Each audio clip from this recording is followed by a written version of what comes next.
চুরি যাওয়া স্বর্ণালংকার 24 ঘন্টার মধ্যে উদ্ধার করলো বীরগঞ্জ থানার পুলিশ। অবশ্য বিগত দিনে বেশ কয়েকটি চুরির ঘটনা চুরির অভিযোগ তারা পেয়েছেন এবং তারপরই জানা গেছে অমরপুর বীরগঞ্জ থানার অন্তর্গত থালছড়া এলাকায় এক বাড়িতে বুধবার সকাল নাগাদ চুরির কাণ্ড সংঘটিত হয়। যার বাড়িতে এই চুরি সংঘটিত হয় উনি হলেন করবুক মহকুমার মহকুমা শাসক। ওনার ঘর থেকে ওনার স্ত্রীর স্বর্ণালংকারগুলি চুরি হয়ে যায় এবং ওনার নিজ ভাইপো এই চুরি সংঘটিত করেছে বলে জানিয়েছেন উনি।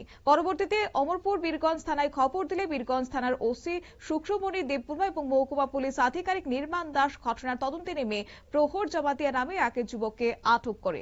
বিস্তারিত কি রয়েছে শুনুন। দুপুরবেলা আমাদের কাছে ওসি বীরগঞ্জ পিএস এর কাছে এবং আমার কাছে ইনফরমেশন আছে যে থালছড়া স্থিত যে এসডিএম করবুক স্যার রয়েছেন ওনার বাড়িতে একটি থ্যাফট ইনসিডেন্ট হয়েছে এবং সেই থ্যাফট ইনসিডেন্টটি প্রহর দেববর্মা নামক একজন ব্যক্তি এবং সঙ্গে আরও দুজন লোক মিলে সংগঠিত করেছে। তো সেই মোতাবেক আমাদের পুলিশ টিম স্পটে হ্রাস করে এবং ইনভেস্টিগেশন টেক আপ করে তারপর মূলত সন্ধ্যাবেলা আমরা প্রহর দেববর্মাকে খুঁজে পাই, ও পলাতক ছিল।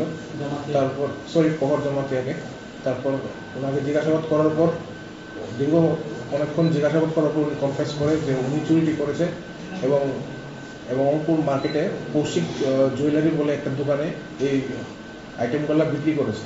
তো ওর ইন্টারোগেশন মোতাবেক আমরা অঙ্কুর মার্কেটের যে জুয়েলারি শপ রয়েছে কৌশিক জুয়েলারি শপ সেখানে এসে একটি রেড কন্ট্যাক্ট করি এবং ওখানে দোকানের যে মালিক রয়েছে ওনাকে আমরা জিজ্ঞাসাবাদ শুরু করি। তখন উনিও কনফেস করে যে উনি 2.5 লাখ টাকার বিনিময়ে ওই জুয়েলারিগুলা ওর থেকে প্রহর জমাতিয়া থেকে কিনেছে। তারপর আমরা এগুলা রিকভার করি এবং প্রপার লিগ্যাল প্রসিডিউর মেনটেন করে সিজ করি। এখন একটি মামলা আমরা নিচ্ছি, এফআইআর নিচ্ছি।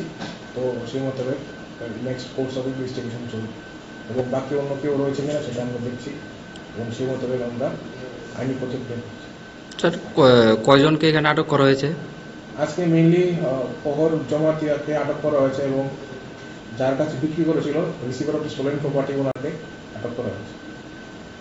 ধন্যবাদ স্যার। পুলিশ এক্ষেত্রে অভিযুক্তকে আটক করে তাকে জিজ্ঞাসাবাদ করার পর জানা গেছে প্রহর জমাতিয়া সে এক জুয়েলারিতে 2.5 লক্ষ টাকার বিনিময়ে স্বর্ণালংকারগুলি বিক্রি করে দিয়েছে। বীরগঞ্জ থানার পুলিশ এই দোকানে থেকে জিনিসগুলি উদ্ধার করে এবং পাশাপাশি দোকানে থাকা একজনকে আটক করে বীরগঞ্জ থানায় নিয়ে আসে, এমনটাই আজ জানিয়েছেন মহকুমা পুলিশ আধিকারিক নির্মাণ দাস। নিয়ে নিচ্ছি ছোট্ট একটি বিজ্ঞাপন বিরতির সঙ্গে থাকুন।